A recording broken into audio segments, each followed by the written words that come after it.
నెలకు ₹1,00,000 జీతమయ్యా. నా ఉద్దేశంలో 1,12 నెలలు అంటే 2 years వరకు ఉంటుంది కాబట్టి ఈ 2 yearsలో 1 year కంప్లీట్ ఎవరికి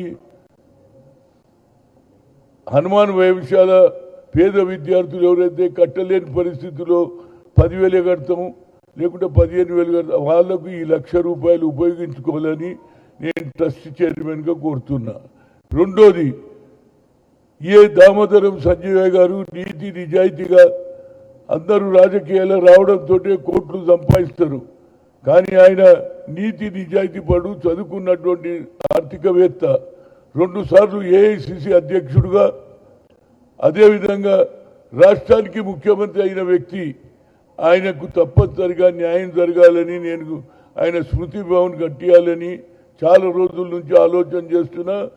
అదే చంద్రబాబు గారు ముఖ్యమంత్రిగా ఆయనని అడిగాను, అదేవిధంగా ఎవరు పవన్ కళ్యాణ్ కూడా అడిగాను. ఈ డబ్బులు ఉపయోగపడి ఆడ ఏది స్మృతి భవన్ కట్టియడానికి 1 సంవత్సరం పూర్తిగా హనుమాన్ వైవిశాల, ఇంకో సంవత్సరం పూర్తిగా దామోదరం సంజయ్ గారి ట్రస్ట్ చైర్మన్కి ఇవ్వడం జరుగుతుంది. ఏదైనా నాకు తప్పనిసరిగా ఒక న్యాయం జరుగుతుందనేది నా ఉద్దేశం. నేను అడిగింది ఏది, రాజ్యసభ కావాలన్నా అసెంబ్లీలో పార్లమెంట్లో టికెట్ కావాలని 2 సార్లు ఖమ్మం నుంచి ప్రయత్నం చేశా. రాజీవ్ గాంధీ గారు నా మీద అభిమానంతో ఆ రోజులలో యాజ్ ఎ ప్రైమ్ మినిస్టర్గా 2 సార్లు ఆ ప్రాంతానికి వచ్చాడు.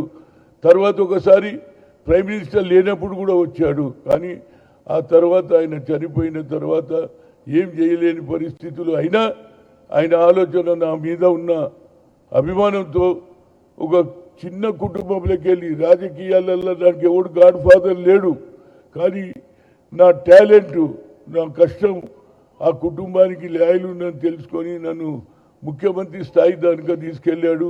అది కూడా జరగలే. లాస్ట్ డేస్లో చెప్పాడు, ఏదైతే విశాఖపట్నం నుంచి పెరంబూరు పోయేటప్పుడు, Hanumanth after parliament elections will be over, I will make you CM అన్నాడు. ఆ రోజు నుంచి నాకేమి లేదు, కానీ నేను ఆ ప్రాంతంలో పనిచేయాలి అన్నాను. కానీ దురదృష్టవశాత్తు 2 సార్లు రాలేదు. రాకపోయినా నాకేం పర్వాలేదు, కానీ ఈ పార్టీ గెలవాలని గత 10 సంవత్సరాల నుంచి బీఆర్ఎస్ ప్రభుత్వం వ్యతిరేకంగా, అదేవిధంగా హిందూ దేశం ఏది చెయ్యాలని ఆలోచన చేస్తున్నటువంటి బీజేపీ వ్యతిరేకంగా, ఆర్ఎస్ఎస్ వ్యతిరేకంగా జీవితాంతం నేను కాలేజీలో ఉన్నప్పుడు కానీ కాలేజీ ఎలక్షన్స్లో కూడా ఎప్పుడు కూడా ఎన్ఎస్యూఐగా కాలేజీలలో మనం కార్యకర్తలను గెలిపించడం జరిగింది. అదేవిధంగా ఇవాళ నా యుద్ధం కొనసాగుతుంది. తప్పనిసరిగా ఆయన ఎవరు వేమ నరేందర్ రెడ్డి గారు, రోహిన్ రెడ్డి ఇద్దరు వచ్చి నిన్న హనుమంతన్న నువ్వు 2 ఏళ్ళు కొద్దిగా ఓపిక పట్టు, తప్పనిసరిగా నీకు రాజ్యసభ ఇస్తాన్నారు. ఇది మాత్రం ప్రజల గురించి ఈ డబ్బులు నాకు వచ్చే జీతం తప్పనిసరిగా ప్రజలకు ఉపయోగపడు. ఎందుకంటే Hanumantha Rao is not a only OBC leader, I'm a weaker section leader. SC ST OBC మైనార్టీలకు గురించి ఉపయోగపడుతుంది. కాబట్టి అక్కడ ట్రస్ట్కు ఇక్కడనేమో హనుమాన్ వైవిశాల పేద విద్యార్థులకు న్యాయం చేయడానికి నా ఉద్దేశం. ఎందుకంటే ఈ జీతం పెద్ద నాకేం లేకపోయినా నాకు చాలామంది నేను డబ్బు సంపాదించకపోయిండొచ్చు, నాకు చాలా ఆఫర్స్ వచ్చినాయి. నిజం చెప్తున్నా, ఇవాళ రోజు ఉన్న వాస్తవాలు చెప్తున్నా. పుస్తకంలో రాసిన ఆనాడు ఉన్నటువంటి ఎన్ జనార్దన్ రెడ్డి గారు నేను పిసిసి ప్రెసిడెంట్గా ఉన్నప్పుడు నా దగ్గరికి పంపించాడు. నెలకు ఎంత ఖర్చు అవుతుందో ఇస్తాను. నేను నెల జీతం తీసుకునే క్వశ్చన్ లేదు. నాకు వెల్ విషర్స్ ఉన్నారు. ఆర్గనైజేషన్ నేను తప్పనిసరిగా నడిపించా. అదేవిధంగా పెద్దలైనటువంటి మాజీ ప్రధానమంత్రి పివి నరసింహారావు గారి ఆలోచన మేరకు ఇందిరాగాంధీ సమయంలో ఏదైతే ప్లీనరీ సెషన్ జరగలే, ఆ ప్లీనరీ సెషన్లో ఆయన ముఖ్యమంత్రి ప్రధానమంత్రిగా ఆయన కావాలని ఆలోచనతో ఏఐసిసి అధ్యక్షుడు ఉంటే అది కూడా ఆ పని కూడా నేను చేయడం జరిగింది. కనుక నా ఉద్దేశంలో ఇప్పుడు ఒకటే కార్యక్రమం, రాహుల్ గాంధీ గారు ఏదైతే సందేశం తీసుకుపోయిండో, ఏది భారత్ జోడో యాత్రలో ఏ నాయకుడు కూడా అడగంది చెప్పినటువంటి వ్యక్తి, తెలుసుకున్నటువంటి వ్యక్తి, ప్రజల పల్సు తెలుసుకున్నటువంటి రాహుల్ గాంధీ గారు ఏమన్నాడు తెలుసా? రైతులను కలిశాడు, నిరుద్యోగులను కలిశాడు, పేద ప్రజల గురించి తెలుసుకొని ఏమన్నాడు తెలుసా? అరే నేను కేవలం ఎస్సీ ఎస్టీలకే అన్యాయం జరుగుతుంది అనుకున్నా, కానీ అందరికంటే ఓబీసీలకు అన్యాయం ఎక్కువ జరుగుతుందని we come to the power, will conduct caste wise census, జితినా హిస్సేదారి యుతి భాగీదారి అన్న తర్వాతనే మన రాష్ట్రంలో 10 జిల్లాలు తిరిగా.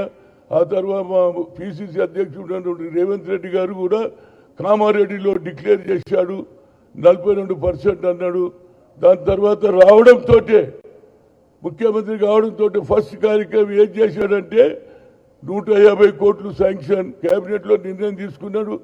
ఇంటింటికి తిరిగాడు, ఇంటింటికి పోయి అది మా కులగన ఎంత ఉందని చెప్పాడు. 56% బీసీలు ఉన్నారని మా రేవంత్ రెడ్డి గారే చెప్పారు. కానీ ఇవాళ గతంలో నేను ఓబీసీ ఎంపీస్ కన్వీనర్గా దేశంలో ఉన్నప్పుడు నరేంద్ర మోడీని 3 సార్లు కలిసినానండి. ఒకసారి 42, ఒకసారి 64, ఒకసారి 85 మంది. సార్ మాకు అన్యాయం జరుగుతుంది, మా జనాభా మోర్ దాన్ 60% ఉంటుంది దేశంలో. అదే నితీష్ కుమార్ గారు ఏది బీహార్లో జరిపితే 62% వచ్చింది. దాని తర్వాత కోర్టు కొట్టేసింది. అదేవిధంగా ఐఐటి ఐఐఎంలో రిజర్వేషన్ లేదని సుప్రీంకోర్టు కొట్టేస్తే అప్పుడు నేను అర్జున్ సింగ్ గారు హెచ్ఆర్డి మినిస్టర్ సోనియా గాంధీ దగ్గర వెళ్ళాం. మేడం మేము లోకల్ లాంగ్వేజ్లో చదువుతాం, 1,40,000 ఐఐటీలో సంపాదిస్తున్నారు. అదేవిధంగా ఆల్ ఇండియా మెడికల్ సైన్సెస్లో డాక్టర్లు అవుతున్నారు.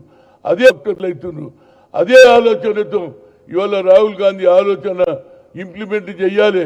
మళ్ళీ ఈ దేశానికి ప్రధానమంత్రి ఆయన కావాలంటే ఈ బీసీల జనగణన మొదలు పెట్టాలని గతంలో నేను ఎన్నోసార్లు కలిసిన నరేంద్ర మోడీ చేయలే. కానీ రాజ్నాథ్ సింగ్ 2008లో నేను ఓబీసీ ఎంపీస్ కన్వీనర్గా ఉన్నప్పుడు వీల్ కండక్ట్ అన్నాడు 2008లో. ఇప్పుడు మరి ఆయనకు మంచి ఆలోచన వచ్చింది, జనగణన అంటున్నాడు. కానీ ఎస్సీ ఎస్టీలకు ఇండ్ల లెక్క చూస్తున్నారు. ఇండ్ల లెక్క చూస్తే ఎవరికి లాభం? సరే అందులో కూడా ఎస్సీ ఉంటేనేమో వాళ్ళ ఇంటి యజమాని పేరు ఎస్సీ అని రాయండి, అదేవిధంగా ఎస్టీ అంటే ఎస్టీ రాయండి అన్నారు. కానీ కాలం పక్కకు ఓబీసీ పేరు లేదు, మా జనాభా లెక్క లేదు.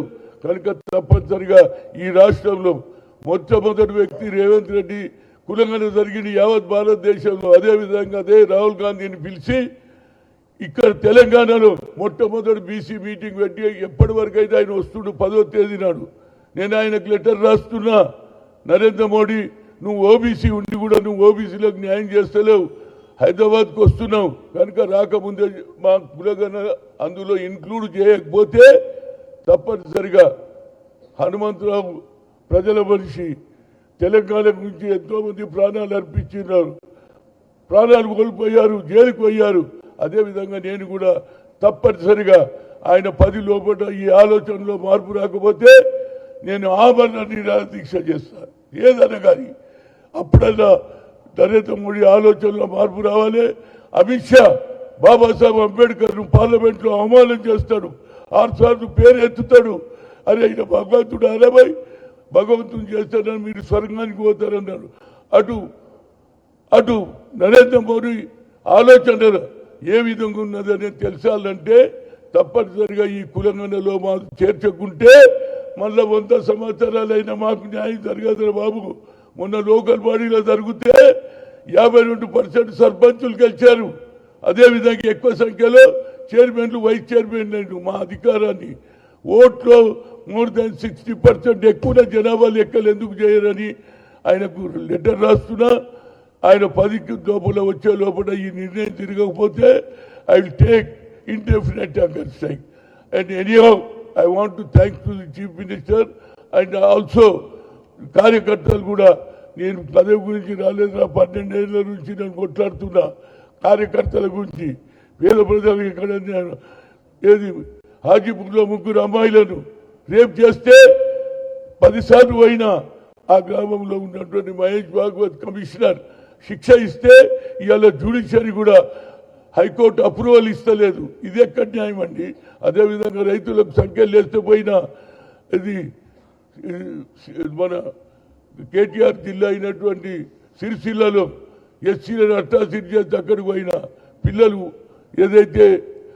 ఏది ఇంటర్మీడియట్లో పేర్లు దాన్ని తెలుసుకొని ప్రాణానికి చేస్తే వాళ్ళ ఇంటికి కూడా పోయి ఇచ్చిన కనుక నా కల్చర్ జీవితాంతం పడుకు బలైన వర్గాలకు వచ్చాయి ప్రాధాన్యత ఇవ్వడానికి నేను సిద్ధమున్నా.